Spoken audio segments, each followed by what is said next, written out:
నమస్తే, welcome to our channel. నేను భానుశ్రీ. కాంగ్రెస్ ప్రభుత్వం ఏర్పడ్డ వెంటనే కూడా అంటే నెక్స్ట్ డేనే కాంగ్రెస్ ప్రభుత్వం వచ్చినటువంటి నెక్స్ట్ డేనే మేము ప్రజల్లోకి హామీలను తీసుకెళ్తాము, ఒక్కొక్కటిగా కూడా అమలు చేసుకుంటూ పోతామంటూ కూడా ఇప్పటికే కాంగ్రెస్ ప్రభుత్వం 6 గ్యారెంటీలు కూడా ప్రకటించింది. మరి దానికి సంబంధించి ఇప్పటికీ ఎన్ని అమలు చేసింది, ఇంకా ఎన్ని పెండింగ్లో పెట్టింది, అసలు ప్రజల్లో అభిప్రాయం ఎట్లా ఉంది దీనికి సంబంధించి మనతో పాటు ఉన్నారు చాణక్య స్ట్రాటజీస్ ఎండి చాణక్య ముఖేష్ గారు ఉన్నారు. ఒకసారి మాట్లాడదాం. సార్ నమస్తే. సార్ నమస్తే అండి. సార్, కాంగ్రెస్ ప్రభుత్వం 6 గ్యారెంటీలు ప్రకటించింది. దీనికి సంబంధించి ఒక ఫ్రీ బస్ అనేది అయితే అమల్లోకి వచ్చింది, అది కూడా సక్సెస్ఫుల్గా రన్ అవుతుంది. కానీ మిగతా గ్యారెంటీల మీద ప్రజల స్పందన ఎట్లుందంటారు సార్? అంటే ఇప్పటికీ కూడా ఏం అమలు చేయలేరు అంటూ కూడా ఎదురు చూసినటువంటి పరిస్థితి. ఎందుకని ఇంత లేట్ అయిందంటారు? అసలు ఏం జరుగుతుంది? అంటే వాస్తవానికి మనం మాట్లాడుకోవాలంటే తెలంగాణ ఎన్నికలకు 6 నెలల ముందు ఇదే కాంగ్రెస్ పార్టీ కర్ణాటక ఎన్నికల్లో కూడా సూపర్ 6ని అక్కడ తీసుకోవడం జరిగింది. ఆ గ్యారెంటీలు చూస్తే అక్కడ గవర్నమెంట్ ఫామ్ చేసుకున్నారు. సేమ్ అదే ఫార్ములాని తెలంగాణలో అప్లై చేశారు. అక్కడ 5 గ్యారెంటీలు, ఇక్కడ 6 గ్యారెంటీలతోటి తెలంగాణలో సేమ్ ఫామ్ చేశారు. గవర్నమెంట్ ఫామ్ అయిన తర్వాత తెలంగాణ రాష్ట్రం ఏర్పడింది. అంటే తెలంగాణ రాష్ట్రంలో కాంగ్రెస్ రావడానికి ప్రధాన కారణం ఏంటంటే, మొదటి కారణం బీఆర్ఎస్ పార్టీ అంటే టీఆర్ఎస్ పార్టీ కాస్త బీఆర్ఎస్ పార్టీగా మారి 9 సంవత్సరాల కేసీఆర్ పాలన చూసిన తర్వాత కుటుంబ పాలన ఒక ముద్ర వేసుకొని ఒకసారి మార్చి చూద్దాం అనే ఒక ప్రజల్లో ఆలోచన స్టార్ట్ అయిన తర్వాత అదే టైంలో కర్ణాటక ఎన్నికల రిజల్ట్స్ తెలంగాణ మీద పడడం, తర్వాత అప్పటిదాకా నిద్రపోయిన కాంగ్రెస్ పార్టీ ఒకేసారి కాంగ్రెస్ పార్టీ కార్యకర్తలు యాక్టివ్ అవ్వడం, పెద్ద పెద్ద బీఆర్ఎస్ పార్టీ నాయకులు కావచ్చు, బీజేపీ పార్టీ నాయకులు కావచ్చు భారీ సంఖ్యలో కాంగ్రెస్ పార్టీలో చేరడం, ఇవన్నీ కూడగలుపుకొని కాంగ్రెస్ వేవ్ తోటి ఒక గవర్నమెంట్ అనేది ఫామ్ అయింది. ఈ వేవ్ ఏర్పడడానికి ఇంకో కారణం ఏంటంటే, వాళ్ళు 6 గ్యారెంటీలు, ఒకసారి కేసీఆర్ ఫెయిల్యూర్ అయితే రెండోది వాళ్ళ సూపర్ 6 ఏదైతే ఉందో అది ప్రజల్లోకి బాగా తీసుకెళ్లడం, మార్పు రావాలి, కాంగ్రెస్ కావాలన్న ఉద్దేశం తీసుకెళ్లడం జరిగింది. అయితే ఈ 6 గ్యారెంటీల్లో మనం 6 గ్యారెంటీలు చెప్పుకోవాలంటే మహాలక్ష్మి పథకం ఒకటి, రాజీవ్ యువ వికాసం ఒకటి, గృహజ్యోతి ఒకటి, ఇందిరమ్మ ఇండ్లు ఒకటి, తర్వాత రైతు భరోసా ఒకటి, లాస్ట్కు చేయూత. ఇలా 6 గ్యారెంటీలు డిస్కషన్ అనేది తెలంగాణ ప్రజల్లో బాగా జరిగింది. అయితే ఎంతవరకు ఈ 6 గ్యారెంటీలు ప్రజల్లోకి వెళ్ళాయి అనేది ఒక అనాలిసిస్ అనేది తీసుకోవడం జరిగింది మా కంపెనీ నుంచి. అయితే ఒక్కొక్క గ్యారెంటీ అంటే ఈ విషయంలో రేవంత్ రెడ్డి 6 కొట్టాడని చెప్పాలి. 6 గ్యారెంటీలు 6 బాళ్ళకు 6 6 లాగా తెలంగాణలో రేవంత్ రెడ్డి 6 కొట్టాడని చెప్పుకోవాలి. ఎందుకంటే ఏదైతే మహాలక్ష్మి పథకం ఉందో మహిళల్లో స్పెషల్గా తెలంగాణలో ఓటర్లలో మహిళా ఓటర్లు పాత్ర ఎక్కువ ఉంటుంది. అయితే ఈ మహిళల్లో మేము అనాలిసిస్ చేస్తున్నప్పుడు, వాళ్ళతో డిస్కస్ చేస్తున్నప్పుడు వాళ్ళు మొదట అడిగిన ప్రశ్న ఏంటంటే, అయ్యా మాకు 2500 ఎప్పుడు వస్తాయి అని ఒక ప్రశ్న రివర్స్లో మైక్ పెట్టగానే మాట్లాడడం జరిగింది. ఈ రెండింటికి తోడు డిగ్రీ చదువుకున్న అమ్మాయిల్లో ఎలక్షన్స్ మూమెంట్లో డిగ్రీ చదువుకున్న ప్రతి అమ్మాయికి స్కూటర్, యాక్టివా లాంటి స్కూటర్ ఒకటి ఇస్తామని చెప్పడం జరిగింది. ఇంతవరకు దాని ఊసు లేకపోవడం ఏంటంటే, ఎస్పెషల్లీ యంగర్ ఉమెన్ ఓటర్స్లో స్కూటీలు ఇవ్వకపోవడం వల్ల ఒక వ్యతిరేకత స్టార్ట్ అయింది. ఇంట్లో గృహిణులకి 2500 రూపాయలు ఏదైతే ఇస్తా అని చెప్పి ఇంకా ఇవ్వకపోవడం వల్ల ఇంకో రకం స్టార్ట్ అయింది. అయితే ఇక్కడ ఒక ప్రశ్న అడగడం జరిగింది మేము, ఏంటంటే ఒకవేళ ఈ 2500 రూపాయలు ఏదైతే ఉందో ఆ రోజు 2019 ఎన్నికల ముందు, ఆంధ్రాలో ఎన్నికల ముందు పసుపు కుంకుమ పథకం చంద్రబాబు నాయుడు గారు 2014లో ప్రామిస్ చేసి లాస్ట్ మినిట్లో ఇచ్చారు కదా, ఇక్కడ కూడా మీకు 2500 ఎలక్షన్స్ మూమెంట్లో ఇస్తే మళ్ళీ మీరు ఓటేస్తారా అనేది. అంటే ఇప్పుడు ఎవరు ఈ 4 సంవత్సరాలు ఇవ్వకుండా లాస్ట్ ఎన్నికల ముందు ఒకవేళ ఇస్తే ఓటేస్తారంటే ఓటర్లు చాలా తెలివిగా ఉన్నారు. అప్పుడు ఇస్తే తీసుకుంటాం కానీ ఓటు అనేది ఎవరికి వెళ్ళాలో డిసైడ్ చేస్తామని అన్నారు. అంటే ప్రజలు ఆల్రెడీ ఆలోచన ఎన్ని ఎలక్షన్స్ టెంట్లో మళ్ళీ తీసుకెళ్తారని ఒక ఆలోచన ప్రజల్లో బిల్డ్ అయింది. సో ఒకవేళ ఇలాంటి హామీలు ప్రజలు ఊహించినట్టుగా ఎన్నికల ముందు ఇచ్చారనుకో, మళ్ళీ కాంగ్రెస్ పార్టీకి మహాలక్ష్మి పథకం అనేది కొంచెం దెబ్బపడే అవకాశం అయితే క్లియర్గా ఉంది. మహిళల్లో వ్యతిరేకత రావడానికి ప్రధాన కారణం. దీనికి తోడు ఇక రైతు భరోసాకు వస్తే, రైతు భరోసాలో ముఖ్యంగా మనం మాట్లాడుకోవాలంటే 15,000 రూపాయలు, కౌలు రైతులకు ఏదైతే లేబరర్స్ ఎవరైతే ఉన్నారో వాళ్ళకి 12,000 రూపాయలు ఇస్తాను ఇవ్వకపోవడం, ఈ రెండింటికి తోడు రైతు రుణమాఫీ, దీంట్లో అంటే రైతు భరోసాకు సంబంధించింది కాదు, బట్ రైతు రుణమాఫీ దీని రైతుల కిందికి వస్తుంది కాబట్టి రుణమాఫీ చేస్తాడని ఒక నమ్మకం కలిగిన ఓటర్లకి ఈ రుణమాఫీ కాకపోవడం, అంటే ఇప్పుడు ఫర్ సపోజ్ అంతా కాలేదని చెప్పట్లే, 60 to 70% ప్రతి విలేజ్లో కంప్లీట్ అయినట్టే కనిపిస్తుంది. అది 30% కంప్లీట్ అంటే 10 మంది ఉన్న చోట 7గురికి అయ్యి 3గురికి కాకపోతుందంటే ఈ 3గురే ఎక్కువ వైరల్ చేస్తారు. అయితే ఈ వైరల్ చేయడం అనేది బాగా ఎక్కువైపోయి ఈ 2 లక్షల లోపు రుణమాఫీ అనేది కాలే, 1 లక్ష లోపు రైతులకు అయితే అయింది. ఈ 1,50,000 2 లక్షల రుణమాఫీ అనేది పూర్తిగా కానట్టు అక్కడి నుంచి మనకు ప్రజల నుంచి ఇన్ఫర్మేషన్ ఉంది కాబట్టి సో రైతు రుణమాఫీ అనేది ఇంకొక ఎఫెక్ట్ వాళ్ళకి, ఇంకొక సిక్సర్ ఇక్కడ పడింది కాంగ్రెస్ పార్టీకి చూస్తే. అంటే ఇక్కడ రైతుల నుంచి ఒక వ్యతిరేకత స్టార్ట్ అయిందని చెప్పుకోవాలి. ఇక మూడోది చెప్పుకోవాలంటే యువ వికాసం. యువ వికాసం అనేది రీసెంట్గా రేవంత్ రెడ్డి గారు లాంచ్ చేశారు. ఏంటంటే ప్రతి నియోజకవర్గంలో అన్ఎంప్లాయిడ్ అంటే డిగ్రీ కంప్లీట్ చేసుకొని ఖాళీగా ఉన్న వాళ్ళకి 4 లక్షల నుంచి 50,000 నుంచి 4 లక్షల వరకు లోన్ అనేది సదుపాయం కల్పిస్తామని చెప్పారు. అయితే ఇక్కడ ప్రజలకి ఏంటంటే ఒక విశ్వాసం అనేది సన్నగిల్లుతుంది. ఎందుకంటే ఇంతకుముందు రైతు రుణమాఫీ జరగలేదు, అట్ ద సేమ్ టైం మహిళలకు 2,500 ఇస్తాను ఇవ్వలేదు, ఇవి కూడా అప్లికేషన్ లాగా మిగులుతాయా లేకపోతే ఇస్తారా. అండ్ ఇంకొకటి ఇక్కడ జరుగుతుంది ఏంటంటే ఈ పథకం గురించి స్పెషల్గా ఆ నియోజకవర్గంలో ఎమ్మెల్యేకి నచ్చిన మనుషులకే ఇవ్వాలని ఒక కండిషన్ ఉంది. అంటే ఎమ్మెల్యే సెలెక్ట్ చేసుకోవాలి అంటే అధికారంలో ఉన్న పార్టీ కాంగ్రెస్ పార్టీ కాబట్టి కాంగ్రెస్ పార్టీకి వాళ్ళ సంబంధించిన క్యాండిడేట్ అనేది సెలెక్ట్ చేసుకుంటే అందరికి న్యాయం జరగదా. సుమారుగా ఒక్కొక్క నియోజకవర్గంలో యావరేజ్గా 20 నుంచి 30,000 వరకు అన్ఎడ్యుకేటెడ్ అన్ఎంప్లాయిడ్ యూత్ ఉంది. ఇంకెక్కువ ఉంటుంది యావరేజ్గా నేను చెప్తుంది.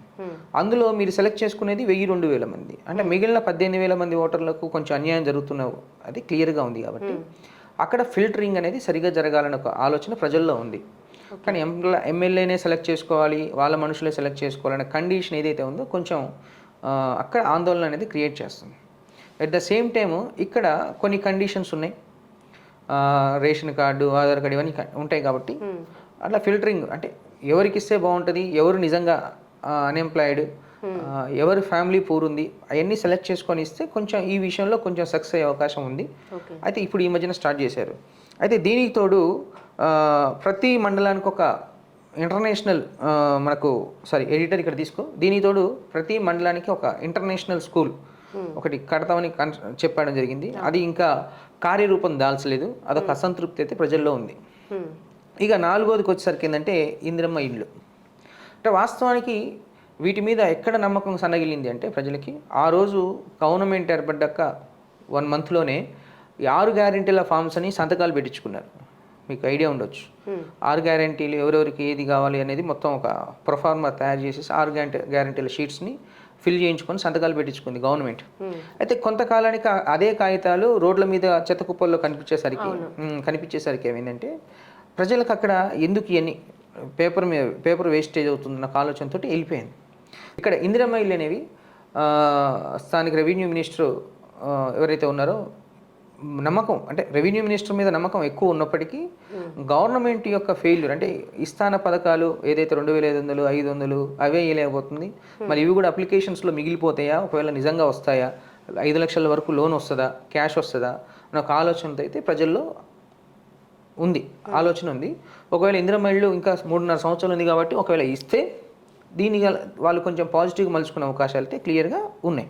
దీనికి తోడు ఇందిరమ్మ ఇళ్లలో భాగంగా ఎవరైతే తెలంగాణ మూమెంట్ కోసం ఫైట్ చేశారో అంటే ఉద్యమకారులు, వాళ్ళకి 250 గజాల స్థలం ఇస్తా అని చెప్పారు. కానీ ఉద్యమకారుల్ని మేము ప్రశ్నించినప్పుడు ఆ రోజు బీఆర్ఎస్ గవర్నమెంట్ మమ్మల్ని మోసం చేసింది, కానీ ఈరోజు కాంగ్రెస్ గవర్నమెంట్ కూడా ఇంతవరకు మా ఉద్యమకారులకు 250 గజాల స్థానాలు అనేది ఇంతవరకు ప్రకటించలేదు అని ఒక తీవ్రమైన అసంతృప్తితో అనేది క్లియర్గా ఉన్నారు. అంటే ఇక్కడ ఈ పథకంలో అంటే ఈ 6 గ్యారెంటీ ఈ ఇందిరమ్మ ఇళ్ళ పథకంలో మాత్రం ఉద్యమకారులకు కొంచెం వెన్నుపోటు, అంటే ఇందిరమ్మ ఇళ్ళు అనేవి 5 లక్షల క్యాష్ అనేది రావచ్చు, కానీ ఉద్యమకారులు ఇంకా పట్టించుకోకపోవడం అనేది ఏంటంటే కొంచెం అసంతృప్తి అనేది ఉద్యమకారులు ఎక్కువ ఉంది. అటు కాకతీయ యూనివర్సిటీ కావచ్చు, ఉస్మానియా యూనివర్సిటీ కావచ్చు, మొత్తం తెలంగాణ మూవ్మెంట్ కోసం ఫైట్ చేసిన వీళ్ళందరూ కూడా అసంతృప్తిగా ఉన్నట్టే క్లియర్గా కనిపిస్తుంది. ఇక చూస్తే గృహజ్యోతి. ఈ గృహజ్యోతి 200 యూనిట్ల వరకు మనకు ఫ్రీ కరెంట్ అని మనం తెలంగాణ ఎలక్షన్ అంటే మన ఎన్నికల ముందు ప్రకటించడం జరిగింది.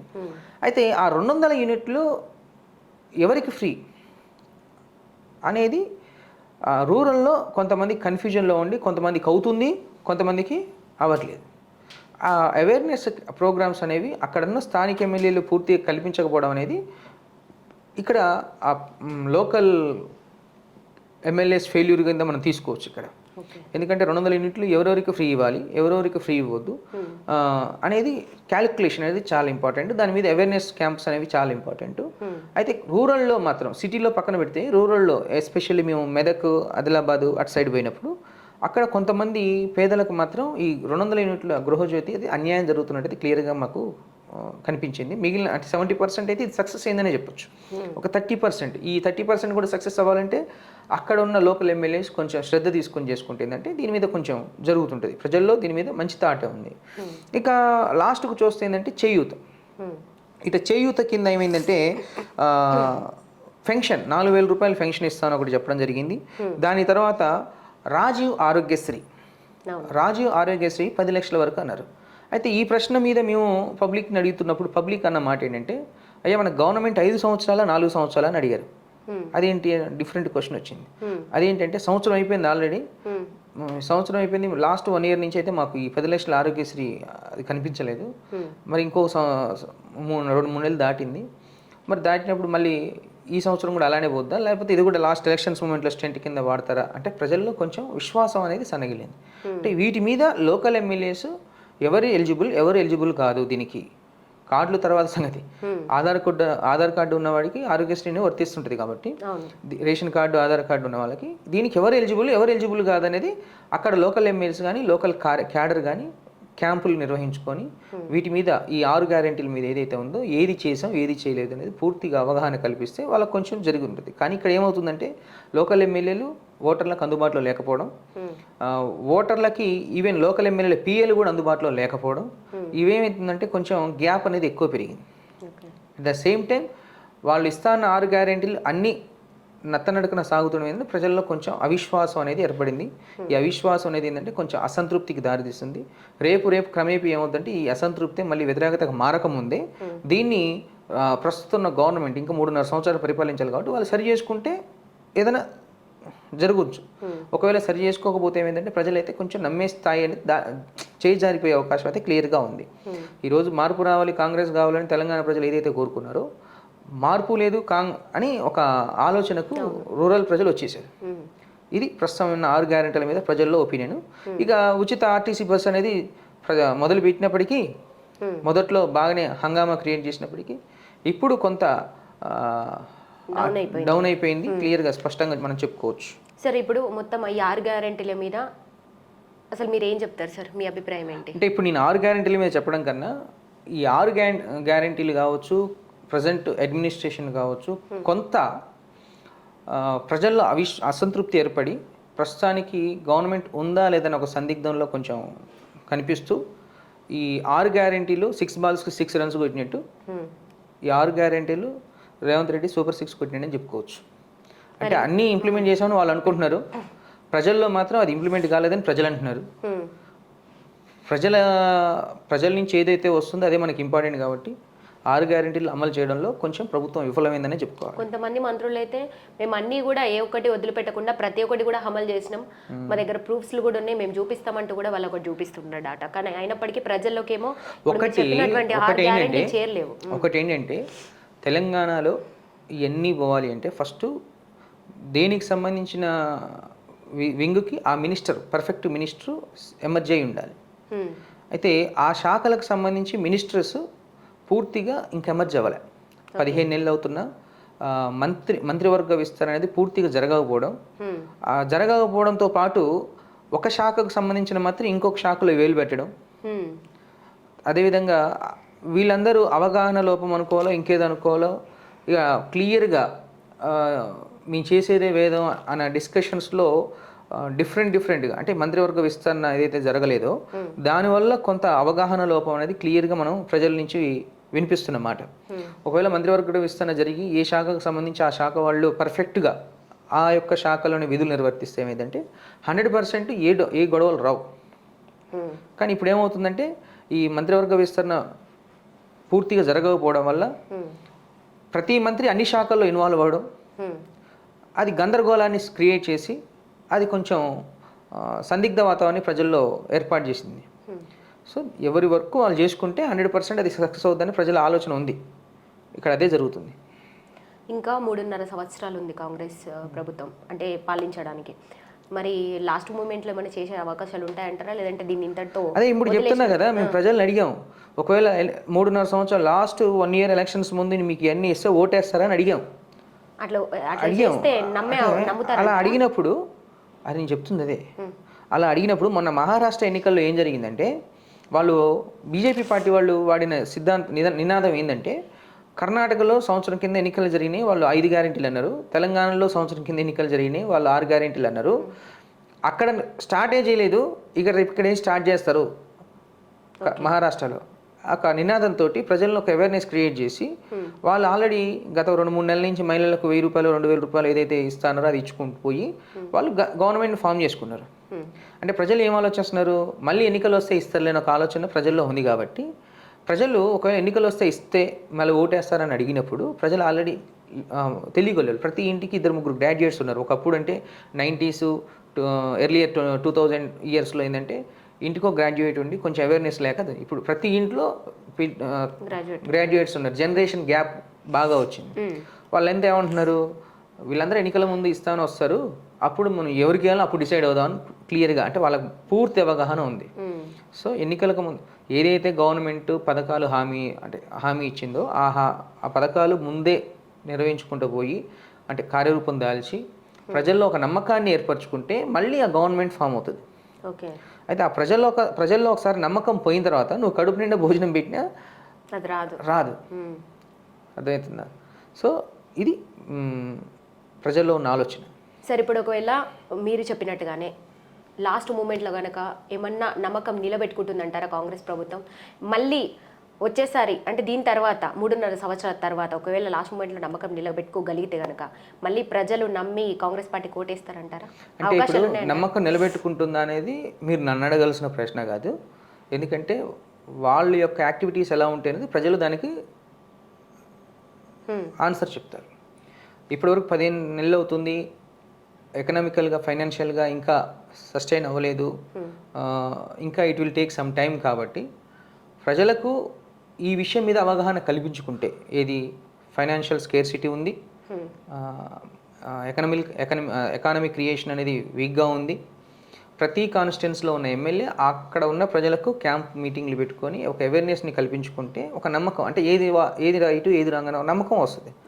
కానీ అది జరిగే అవకాశాలు అయితే చాలా తక్కువగా ఉన్నాయి. ఎందుకంటే ఎమ్మెల్యేలు నియోజకవర్గాన్ని వదిలేసి ఎక్కువ శాతం సిటీల్లో బెంగళూరులో అటు ఇటు ఉంటున్నారు, వాళ్ళ బిజినెస్లో పడ్డారు. కాబట్టి అది జరిగే అవకాశాలు చాలా తక్కువ ఉన్నాయి. కాబట్టి రేపు భవిష్యత్తులో ఏం జరుగుద్ది అనేది మనం తర్వాత ఒక 6 months, ఇప్పుడు యాక్చువల్గా మేము ఏ ఎమ్మెల్యేకి ఎంత ర్యాంక్ ఉంటుంది అనేది ఒక చిన్న అనాలిసిస్ అనేది ఒకటి చేసుకుంటూ పోతున్నాం. ఒక 1 week 10 daysలో అది కూడా మనం ఒక రిపోర్ట్ అనేది రిలీజ్ చేసే ప్రయత్నం చేద్దాం. ఇంకా టైం పట్టుద్ది, ఇంకొక 15-20 days పడుతుంది.